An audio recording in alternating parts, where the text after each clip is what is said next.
সোনারগাঁও হোটেলে global conference on AI leadership and digital excellence অনুষ্ঠানে প্রধান অতিথি হিসেবে যোগ দেন তথ্য ও সম্প্রচার মন্ত্রী জহিরুদ্দিন স্বপন।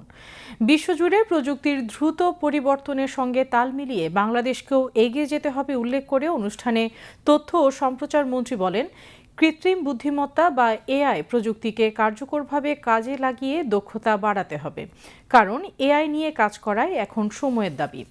সম্মেলনে প্রযুক্তিবিদ প্রণব যোগেন্দ্র ব্রহ্মভট্ট, ব্যারিস্টার তাসমিয়া রহমান প্যাটেল, টেরি কে রুপার্স সহ দেশ বিদেশের প্রযুক্তি বিশেষজ্ঞ, নীতি নির্ধারক, গবেষক ও শিক্ষাবিদরা এআই, ডিজিটাল নেতৃত্ব, সুশাসন, সাইবার নিরাপত্তা এবং বৈশ্বিক সহযোগিতা নিয়ে বিভিন্ন অধিবেশনে বক্তব্য দেন। ব্যবস্থাপনা, আমাদের দেশের বিজ্ঞান, আমাদের দেশের গবেষণা সব ক্ষেত্রেই কৃত্রিম বুদ্ধিমত্তাকে আমরা যাতে বন্ধু হিসাবে পাই, কারণ কৃত্রিম বুদ্ধিমত্তাকে বন্ধু হিসাবে পাওয়া এবং ধরে রাখাটাই কিন্তু এখন সবচেয়ে বড় চ্যালেঞ্জ। কারণ এই জ্ঞান না থাকলে পরে এবং কৃত্রিম বুদ্ধিমত্তার সঙ্গে বন্ধুত্বের এই ধারাকে অব্যাহত রাখার জটিল বিজ্ঞান এবং জ্ঞানটা যদি না থাকে, তাহলে এটা একটা যে কোনো সময় আমাদের জন্য বুমেরাং হয়ে যেতে পারে।